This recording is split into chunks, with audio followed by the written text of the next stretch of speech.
Good morning. Good morning. Today we are with Kate Mahoney. We're going to have a little discussion, some series of a discussion that Kate and I have been having recently since the isolation hit, since the pandemic hit. We are talking about Marianne Cope and her place in today's pandemic. We both came to know Marianne in different ways, but we have a commonality in that she is part of each of our everyday life. And we think about her every single day. And then especially since the pandemic hit, I mean, it all at once, everything became so relevant to me. Every single decision, plan, the whole process, throwing in the healthcare end of it, the frontline workers, the precautions, the isolation, and then going into empathy, everything related back to Marianne.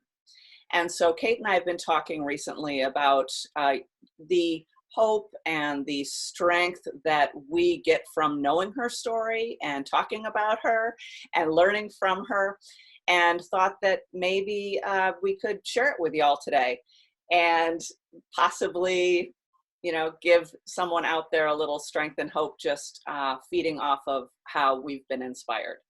Does that make sense, Kate?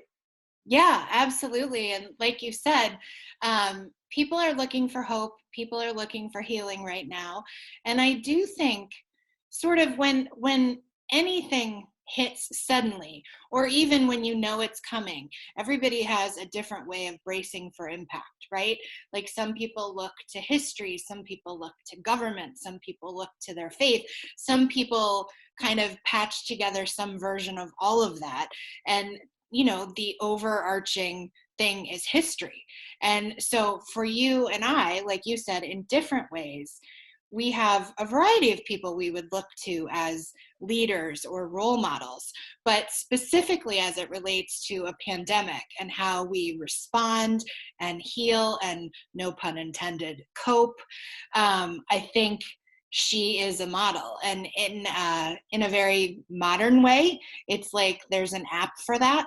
And so this is Mother Marianne Cope, or Marianne as people get to know her without any other label, just Marianne the person. Absolutely. And, like we've talked about before, we at work and at home do a lot of, when we have to make decisions or think about things, or, we always think, what would Marianne do? And Right. we always seem to head in the right direction, but between leadership and administration and caring for a community, it's very relevant for me in my job. But also then obviously there's the compassion and empathy and care and all of that goes along with it. Absolutely. So we could dive right in. Yeah. And talk about her early life. Okay. I think a part of her life, if not more than one part, it will relate to everyone. And that's one of the things that we do at the museum. We talk about her to make her relatable to people. So, as a child, she had to make some tough decisions, or you could say they were made for her. Sure. She ended up caring for her younger brothers and sisters for years and years. And we talk about what that does to you and for you.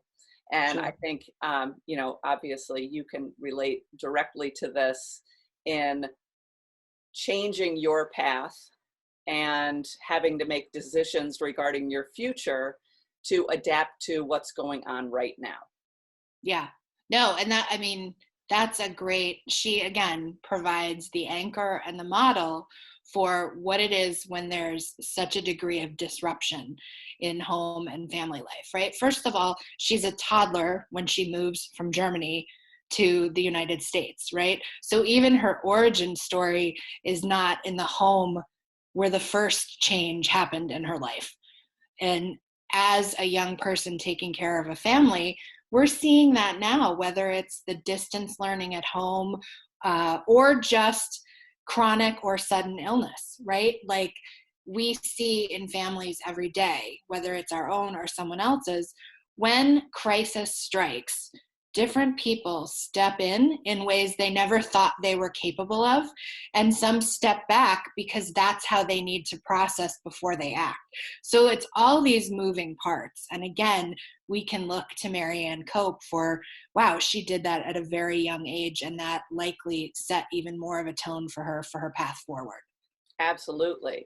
Assisting in leadership skills and responsibility and caring for a community, that all draws from being put in a situation where you are dealing with young children or dealing with the finances, and seeing, I think it sets an overall global picture of Absolutely. a family or a community or a larger, national basis. Absolutely. So, yeah. And then, she wanted to join the community of sisters. So, as I tell in a lot of my talks, that becoming a nun was like, becoming an accountant. It was a regular profession at that point. If a family had a daughter, it was, or even a few daughters, it was expected at least one would become a nun. Same with a son would become a priest. So it was not a huge life-changing decision. It was a profession that she chose and she felt that she was called to, but she had to wait. Yeah. So, it was later in life that she entered, which 24, that seems pretty young to us, but really to be put in the positions that she was put in at 24 years old was also, life-changing. And it throws in all of the ideas of having to adapt, having to accept change, having to move into a situation that you might be uncomfortable with, because the sisters were basically nurses and teachers, but there was no schooling for that. Right. They just were put into those positions.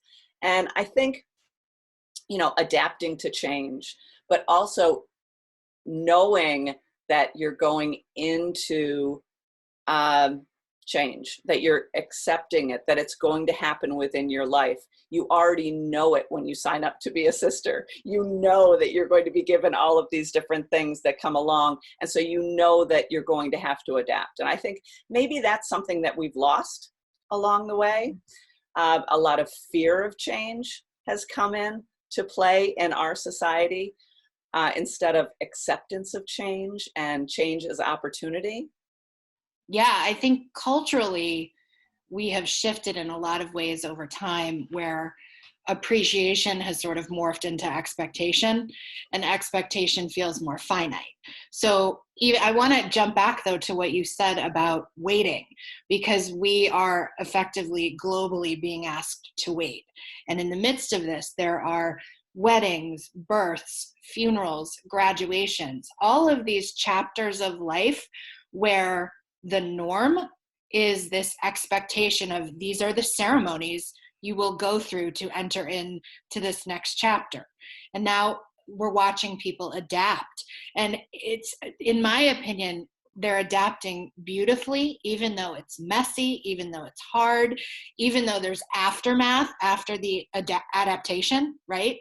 But that kind of riding the wave of change while having change be a constant is definitely something that we have Marianne to anchor us while we make our own decisions, right? Like, it's not, we're never going to do things exactly as someone else because we're uniquely ourselves.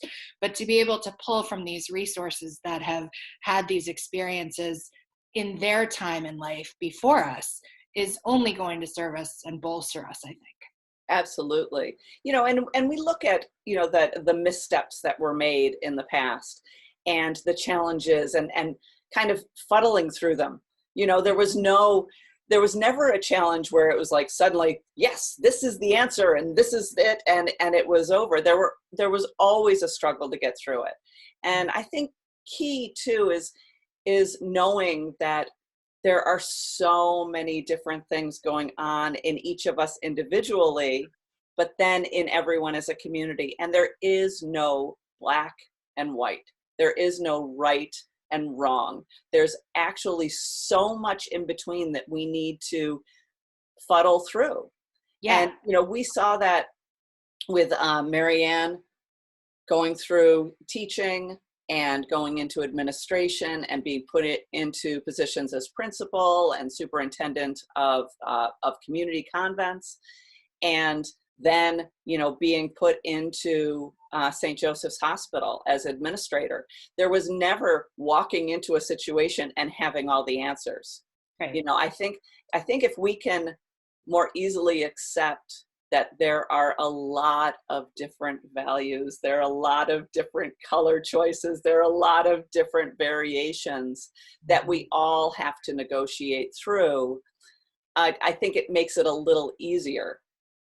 Does that make sense? No, it does, because I think, we hear this phrase, flattening the curve, but we're not necessarily talking in large groups about the individual learning curves. Right. So there is that high and low and, all of the dizzying feeling around all of the teaching and learning, quote unquote, on the fly.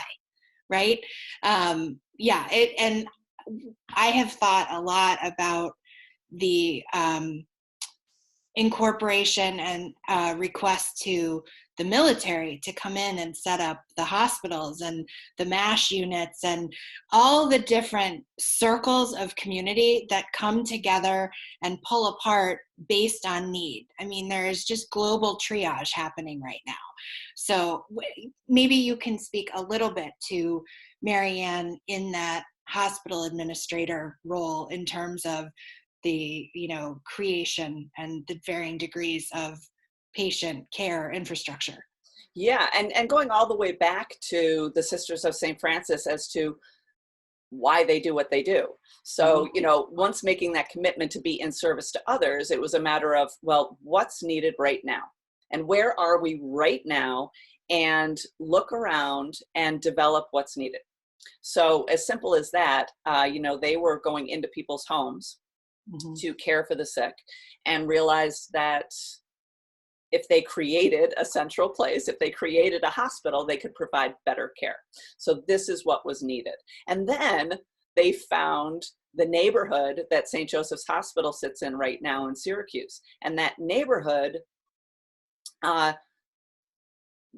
was not affluent. It was not, home ownership and community. I think it was called a circus in one of the local newspapers at the time. And they went right into it and said, this is where we are needed most, and purchased a saloon and a dance hall, or house of ill repute, or whatever you might want to, consider that other building. And they said, we are going to make a change here, and we are going to change this neighborhood and provide for the people within this neighborhood who are not being provided for. And that was how St. Joseph's Hospital started, to care for everyone. So they're looking at not what's being provided, what needs to be provided, and then how do we do it? What are our resources? And it's not as though, they had some roadmap to go by. They were looking at what was needed. Let's provide it. So when Marianne was called in to administrate the St. Joseph's Hospital, she was creating records. She was saying, okay, we need to keep track of the people coming in. We need to do this. We need to do this. We need to have these people. We need to have these people caring. We need to bring in doctors. We need to develop all of these things. We need to address the actual illnesses. And they were, a full range of physical, but also a lot of mental illness that was not being cared for during that time. And they saw that as a reality that set a basis for how someone lives their life. And if it's not addressed and taken care of and given support and community and housing and, financial assistance, it is not going to get better for these people. Yeah. So the overall care goes along with, I think today, what's being provided by an entire team of people. And not only the medical aspect of it, but look at, I mean, what individuals are doing to create the community and the support for the people who are out there. Yeah, yeah. And what year was all of this? Because this is all even before the 1918 pandemic, Oh, right? exactly. So Yeah. 1869 Okay. was when they opened the doors for St. Joseph's Hospital. Yeah. So not only is this all happening and they're creating an environment, they're addressing healthcare, hygiene, cleanliness, making sure that the people coming in are not infecting other people, not even, addressing what germs are. I mean, that term wasn't there, but they were looking at right now, what's happening, what's being developed, what's making a difference, and how do we incorporate it? Mm-hmm. And she was utilizing global, well, I don't know how global they were at the time, but she was researching over oceans on infection protocols. Exactly, right? exactly. And we have to assume that from her German community, there was still a lot of correspondence and journals and things going back and forth. So the things that were being experimented on and tested and developed in Europe, it's not a coincidence that she was incorporating those at St. Joseph's Hospital. Right, right. So that would be, just for anybody watching, that is hand washing.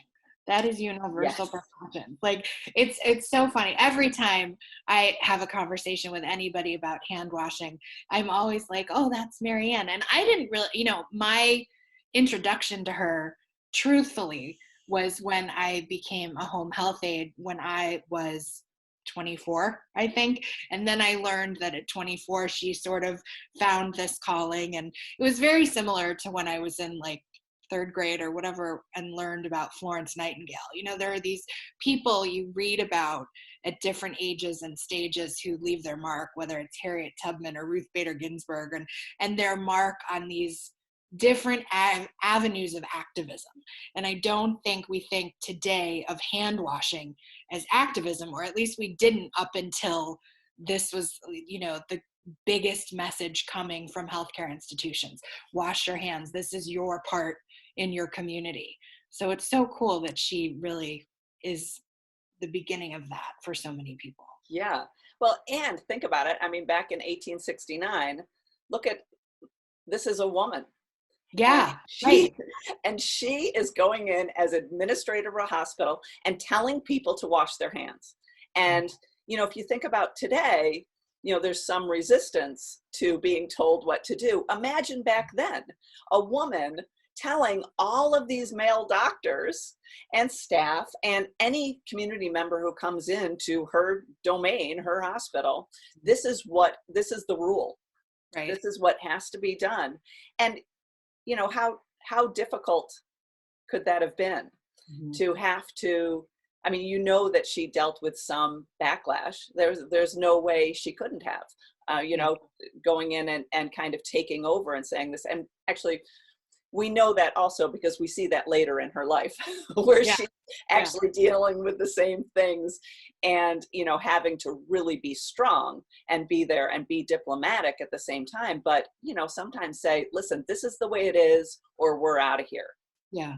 And that goes to show a lot of how strong she was, but also how valued she was and her community for what they did, that she was able to say, listen, this is the way it is, or, we are, leaving Hawaii and going back to Syracuse, and people standing up and saying, oh, no, don't worry, we'll take care of it. We will make it right. Well, because she had established the trust, I think, at that point too, to say, when she says, it's not her words to say it's my way or the highway, but it was not I'm going to take my ball and go home stance. Right. It was, you have asked for my help. I'm telling you what the help is and how you can participate.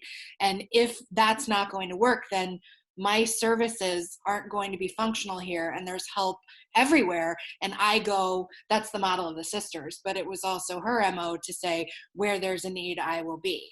Right. So, it's sort of reaching out a hand, but also offering the service. It's, she really was a model for communication too. Absolutely. And her letters are incredible. Yeah. As an administrator, it's very inspiring to go through her letters and find out how did she address things, and what did she say, and how did she ask for things? Because, the sisters would go into things like St. Joseph's Hospital with a leap of faith and no money, and say, okay, this needs to be done, so we will find a way to fund it. But then a lot of asking and pleading their case and putting it in a way that people could not say no, because it made sense. It all made sense for the community, for the individual, for the patients. Yeah, she absolutely empowered people with information while controlling the messaging. I mean, just absolute pioneer in the field and in the gender of that time in history, and throughout her history. So but I want to talk a little more about Hawaii. Like, I've been thinking a lot about not just the community building, but like you said, she's the one who acknowledged mental health. And now we're seeing hotlines open up for mental health. We're seeing the initiation of the PPP and global communication on PPE and all of those things. And it really comes down to, obviously, what I have in my own business, this mission statement of everything boils down to communication and relationship. And I've learned a lot of that on my own, but she is such a role model for me in that, down to one of my favorite anecdotes, it's shifted over time, that when the sisters in Kalapapa were caring for patients, at the end of the day, rose water was sprinkled on their beds to give them some sense of pleasant odor, or just a pleasant reminder, or the plants and the flowering plants in that area that she had the seeds for and taught residents and her sisters how to plant, all of that growth, but really the comfort and I think the encouragement, because the modern version of that to me is this 7 o'clock or 8 o'clock moment where people are going out on their balconies in Italy and France and here, and cheering on the healthcare workers. I think that is all I think that's my favorite part about the pandemic, which sounds so strange, but I think we have to have something favorite and wonderful that we take to move us all forward from here. So that's the hope and the strength that we can possibly see on the other side. And, the whole mind shift that the sisters and Marianne added to this was that at that point, hospitals were the places you went to die. And they changed the entire concept to a healing hospital.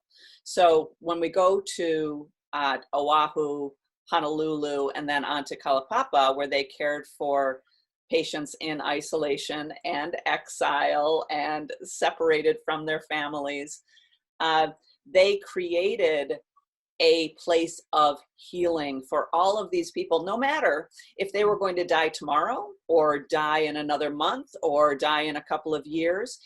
It didn't matter. The strength to give them a full life in the short time or however much time they had was all part of the healing process. And if you think about it, it's not just for the one individual who is sick and dying and might not make it through the night. It's for creating that community of caring for every person equally. Yeah. No matter what. And the respect and dignity for life for each individual, and how if you give it to one, everybody else sees. Mm-hmm. And then it becomes a whole healing community. Right. So I think we're seeing that a lot these days, where you see one individual going out on a balcony and then it creating a movement and it creating a healing community for everybody else, to support everybody else who is in the same situation. Yeah. So so when we get to Kalapapa, I tell you, this is where it hit me initially. So the pandemic hits, we're all sent to our homes. We're all in isolation. Now, what do we do for each other? And how do we communicate? And how do we address mental illness and depression and fear while we're all isolated in our homes? And so when people were sent to Kalapapa, they knew they would never leave. That was an end all. Now we know that at some point we're going to be able to go back outside, but look at the community that they created. Look at the support that they gave each other. Look at the connections that they made. You know, Marianne reached out to people in every single country, in every single range of work, and asked for everything that she could possibly get to bring community to this group. So we talked a little about plants and books and music and celebration and everything that we might take for granted, she created there in community. So for me, it was, well, geez, what do I have? You know, everybody's got something. What resource can I add to that? And I think everybody can relate to that. What do I have that I can give, that I can create community, support for this community where we are today? Yeah, I know with the books, I think I first learned from you that the books that came over from the mainland were in Hawaiian. And it was this notion of meeting people where they are within their healing or recovery. And, I do think culture dictates curative results many times, but curative doesn't always mean being present. Curative is sort of, there's a lot more doing than just being. And so when you say she brought fabrics, books, plants, yes, there are actions there. There's the sewing, there's the playing and the learning and the reading, but there's always a really beautiful sense of self that just exists and then results from that too. And whether it was a small child who was not going to live to see their 8th birthday, or a 40-year-old who, had days, hours, what have you, back in this time before the first 1918 pandemic, that infusion and mandate of dignity is so powerful to me. And I think we are seeing that in the ways that healing, we articulate it with front lines indicative of a tier system. But if you have a kid on a balcony with a wooden spoon and a pot, they are doing just as much as they can do as the nurse holding the hand of that patient who is not going to come off the ventilator and who has, expressed wishes or come to a place of acceptance, panic, the rapid staging of grief that happens with such sudden end of life. Yeah. And, there was a, today we would call it rebellious. I don't really know what it was back then, but, the US, after many other countries had tried, took over Hawaii, and a lot of things were forbidden. They were supposed to speak English. They were supposed to fly the American flag. They were supposed to, there was no dance. There was no hula. That was like, all of these rules. And the sisters, in their isolation there in Kalapapa said, how does this benefit? Each of these people need something right now, and they need their full life. What is that going to do? And they made the decision to, we're going to talk Hawaiian. We are going to fly the flag that they want to fly. These are things that we can do specifically for them. And sometimes, you can't go by the rule of something. You have to question, does this benefit where I am right now? And she dealt with abuse of power in different places too. Right. Same thing. Sometimes you can't just go by the rules that were set up beforehand. We're all dealing with something brand new and different. We're all navigating it differently. And you have to question, does this benefit where I am right now? Yeah. And like you mentioned earlier, I don't believe you can ask that question until you've really taken a couple breaths, because the inclination to respond to restriction is kind of panic or aggression or shutdown. And you need more than that to be able to move forward to get to the other side. And so it was not, like you said, this was not a decision to say we're going against our government. Right. It was a decision to say, here we are respecting everyone involved, but we are being mindful of the individual needs of the moment, right? Just like we're seeing now, where these conversations are about mental health, physical health, past, present, future, economy, stability, sustainability, all of that. And yes, I'm just agreeing. I'm just agreeing with everything you're saying, but trying to put current day parameters around it, because like you said, it's not necessarily rebellion or revolt in a malicious way. Right. It's really about humanity and us trying to find our place within all of that. And that's a very human nature action. Absolutely. And we all come to our own way of responding, and finding our purpose. And, faith, we all have our own faith and belief and what we bring into it. And we all hopefully will go back to that gut instinct, Mm-hmm. as to what makes sense right now. How do I be present to the moment right now? Which is, obviously huge with the sisters, and how do I address what's in front of me right now? You mentioned the sisters, and I know you had said something to me about when people come to the museum or the shrine and they're looking for sort of the be all end all cure, or if it's a person of Catholic faith, they're looking for a miracle. And you've gotten different responses and sort of words of comfort. Can you talk a little more about that? Yeah, the expert on this is Sister Jean, who works at the museum, who's home in isolation right now. I could use her, but people will come in looking for a miracle.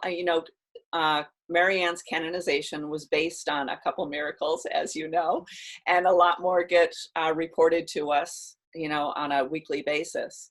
So people will come in asking for, a lot of times, a medical miracle of healing. And what we know is that Marianne and prayer can bring hope and healing. And healing is not always a miracle. Healing is being able to work through and accept and move forward with whatever is meant to be. And if you can, if Marianne can provide hope and healing for someone moving forward, that's the ideal. That's the best. And that's what we hope people, walk away with when they come into the museum and learn her story, and pray for her intercession or whatever they feel they need when they come in. Or, like using a more global model of people who have all different belief systems, whether it's in science or faith or Judaism or Catholicism or humanity, right? There is this sense that we're not, if we attach too much to the end game, we miss all of the parts along the way. And you can't skip, whether you're in the pandemic waiting for whatever that end result is going to look like, it's going to be different than before we entered into this. So we have to really embrace and not skip the steps in between. And Right. I think that is, again, the Catholics and people who gravitate to miracles have a model in a sister and a nun and a saint, but people all over the world can look to Marianne Cope as a human and a woman ahead of her time, just like Harriet Tubman, Ruth Bader Ginsburg, Golda Meir, Rachel Carson. We have these phenomenal women, or Dr. Fauci, right? I Right. mean, it's all about listening to the science and the faith and the government and the history and pulling it all together. And wow, how grateful I am to have one person that has a part of that in her. Each part of that is in her. Absolutely. So her strength, her courage, her, obviously healthcare, but the compassion and care that everyone automatically assigns to her as a sister and caring for people. But something else that we haven't addressed all that much is her personal isolation and her personal mental health, in being taken away from her community. I mean, she thought she was just going over there and setting up everything and coming back, and then having to spend 35 years there, knowing she could never come back to her family, her community, and the people that she had been put in charge to care for. So there was a responsibility there also. And so, we should all be aware that there is depression and sadness, and there are a lot of emotions that go along with that. So not only do we see her as a role model in the decisions that she made, the actions that she took, the difference that she made in caring for people, but also that she was a human being. And she was able to do this while she was also dealing with all of these personal emotions and also physical. She had ailments happening at the same time. We talk a lot about riding the wave right now. Yeah. And we keep on coming back to it over and over again that, we're in this pandemic, and we're not talking about pre-pandemic, post-pandemic. We're talking about riding the wave of this pandemic, because there's not going to be an end. There's not going to be, okay, today it's over. We're going back to some sort of pre-pandemic normal. This is a wave, and it's adapting and understanding that change is being made every single day, and learning to move forward through that change physically and emotionally, with all of these emotions, and knowing that that's okay. Yeah. That we are going to feel things, and we're going to be above the line, and we're going to be below the line, and it's just the way it's going to go, and being able to accept that that's okay. Yeah. You say that she did all of these things while having those feelings. And I think our language around mental health and physical health and the fractures that can happen because of it is often dismissive, in a way that, look at all she was up against and she still did it. And it's almost implied like there's a superhuman quality. Right.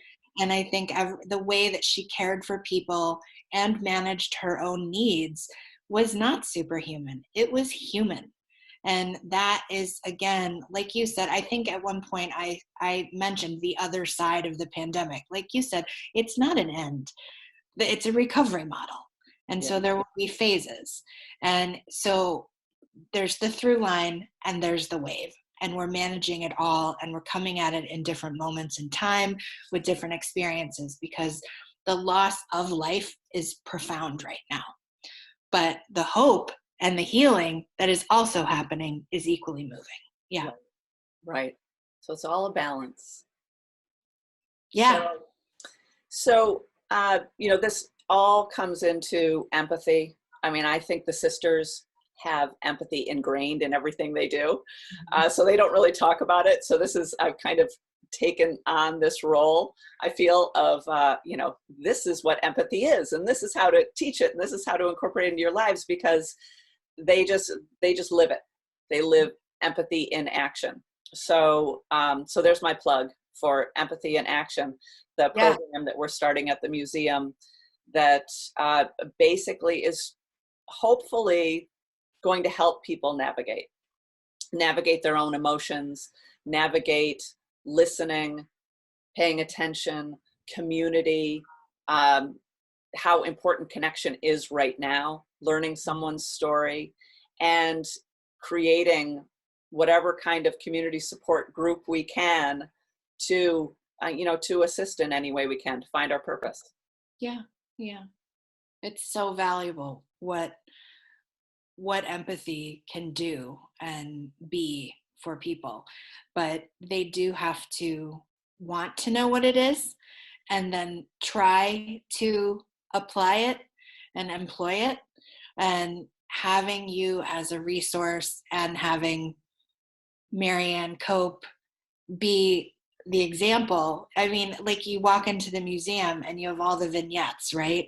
And you can travel through her life and learn what it is to have empathy in action. And I think you've facilitated that really beautifully. So just that's my thank you to you for that. Thank you. Yeah, no, I mean, for me, we're doing our shameless plugs now, right? But I recovered from multi-system organ failure, which in every way meant that every part of my body did not work.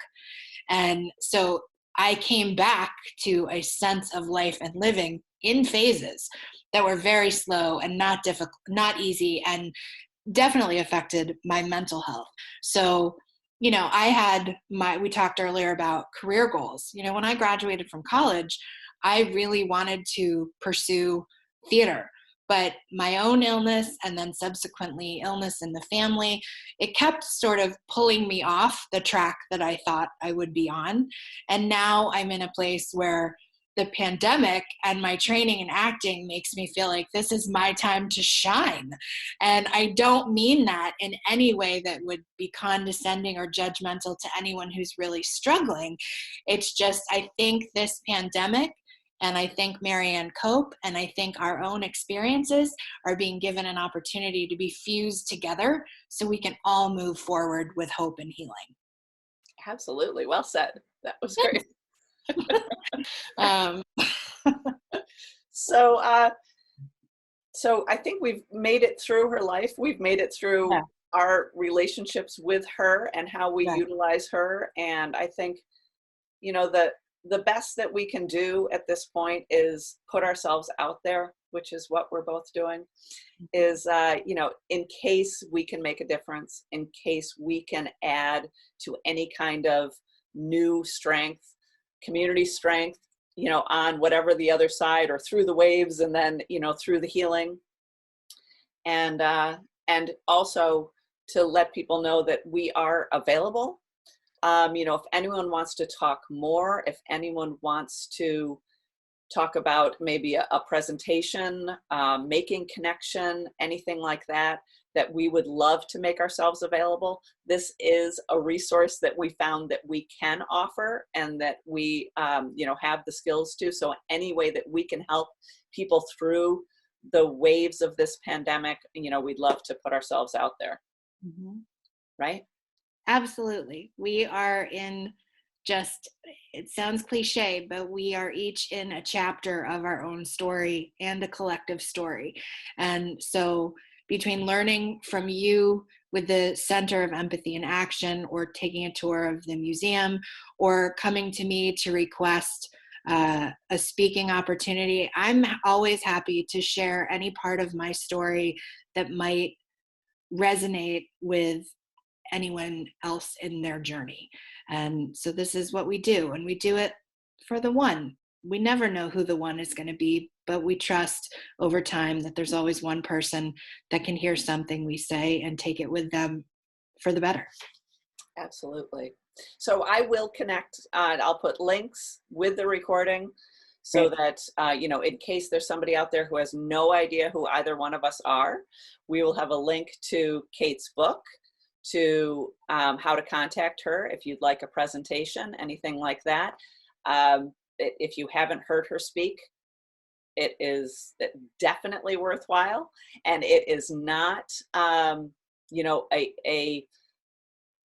process of learning about her history. It's actually, there's humor and there's lightness and there's inspiration and all kinds of really wonderful things. So definitely look for that. And then I'll be putting a link for the program Empathy in Action, which is a community outreach program for the St. Marianne Cope Shrine and Museum. So if you want to learn more about Marianne's life We have a lot of information, and then someday we will be opening our doors back out, and we welcome you to come and visit. Great. Okay. Thanks so much for this opportunity. It was great to see you and be with you and talk about one of our favorite humans. Well, thank you. Always nice to talk to you, Kate. Have a great day. You too.